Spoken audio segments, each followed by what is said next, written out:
Good day, fine people.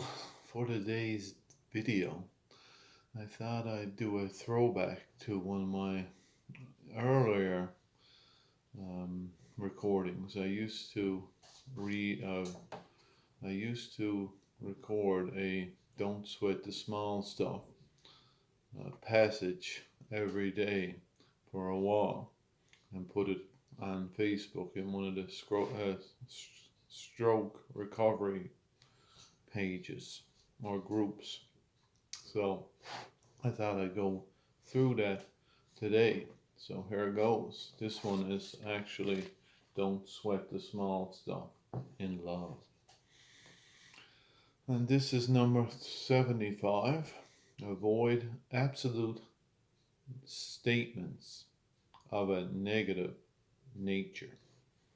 When we ask people what bugs them most about their partner, a consistent reply has to do with what might be called absolute statements.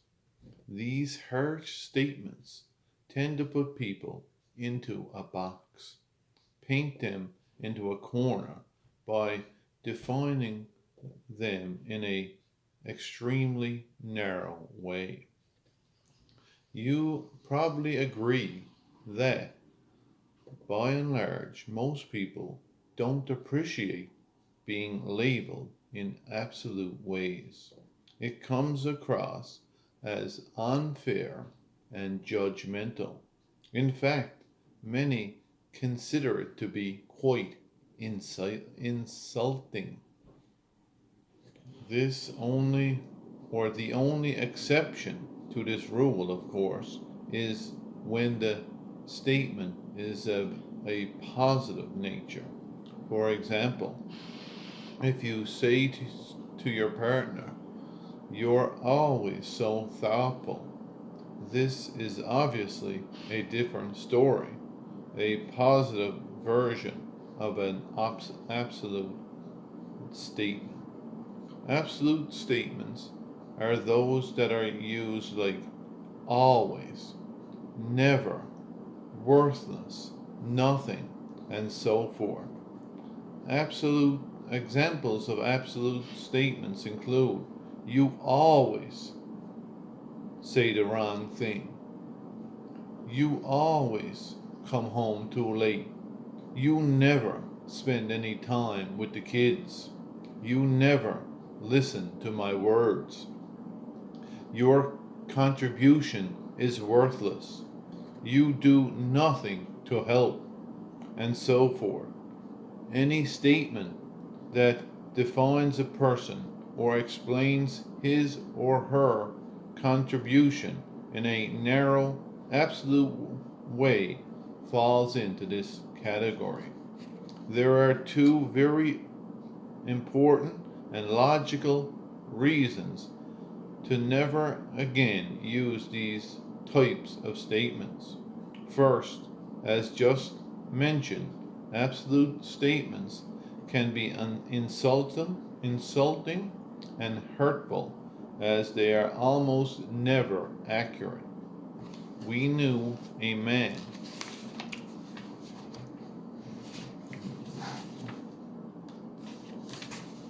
for example, whose wife was constantly accusing him of never listening to her. Although, like most of us, he could improve in this area, her harsh accusations were grossly exaggerated. Both of us had seen him around her on several occasions, and I can honestly say that he was at least average in his listening skills. In fact, it appeared as though he may have been a better listener than she was. Furthermore, it was generally trying to be a better he was trying to be a better listener, and in fact had taken a course in effective listening. In my view, her absolute statements were far more detrimental to their relationship than his lack of listening skills. Think about how you would feel if your partner said to you, "You never help around the house." In all likelihood, unless you were truly a lazy sloth, you'd be either hurt, annoyed, or defensive. Maybe you aren't the best cleaner in the world, and maybe you should be more conscientious in this area. But if you are making any effort whatsoever, your partner's words would probably be received as a stab in the back and a untruthful jab.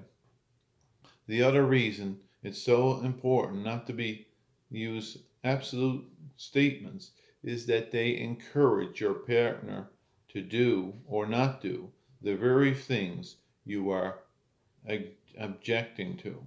After all, you've already shared your negative perspective with your partner, giving him or her a negative and lazy reputation to live up to. So, why in the world would we want to cooperate now? You're not going to give him credit, even if they do. Once you see the compelling not logic of avoiding absolute statements, the habit is relatively easy to break.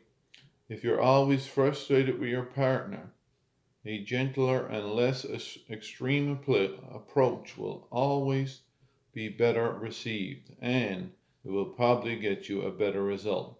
So, whenever possible, stay away from absolute statements. Doing so will serve your relationship well.